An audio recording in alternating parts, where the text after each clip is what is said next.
മാളും ഇങ്ങനെ പറയുന്നുണ്ട് അവളെ കളിക്കാൻ എവിടെയെങ്കിലും പുറത്ത് സ്ഥലത്തൊക്കെ കൊണ്ടുപോകണം, അവക്കായിട്ട് ഒരു ഡേ സ്പെൻഡ് ചെയ്യണം, വെക്കേഷൻ ഒരു ഡേ എങ്കിലും അങ്ങനെ ചെയ്യണം, അവള് പറയുന്ന കാര്യങ്ങളൊക്കെ ചെയ്തിട്ടെന്ന് പറഞ്ഞു. അപ്പൊ ഞാൻ കരുതി ഒരു വെക്കേഷൻ ഗെയിം ആയിട്ട് ഞാൻ ഈ വ്ളോഗിനെ ഞാൻ മാറ്റാൻ പോകുന്നു. അപ്പൊ എങ്ങനെയാന്ന് അറിയാം, മാള് ഗെയിം എന്ന് പറഞ്ഞപ്പോ തന്നെ ഗെയിം.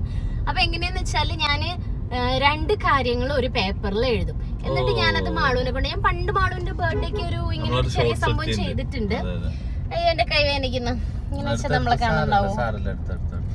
അപ്പോ ഞാന് 2 പേപ്പറിൽ ഇങ്ങനെ എഴുതും. അപ്പൊ അവൾക്ക് ഇഷ്ടമുള്ളതും എഴുതും, അല്ലാത്തതും എഴുതും. അവൾ എന്താ ചൂസ് ചെയ്യുന്നത് നമുക്ക് നോക്കാം. അപ്പൊ നമുക്ക് എന്തായാലും നോക്കാം. ഇതിനപ്പൊ ഞാന് എന്താണ് ഒരു വെക്കേഷൻ ഗെയിം നമുക്ക് പേരിടാം ഈ വ്ളോഗിന് അല്ലേ.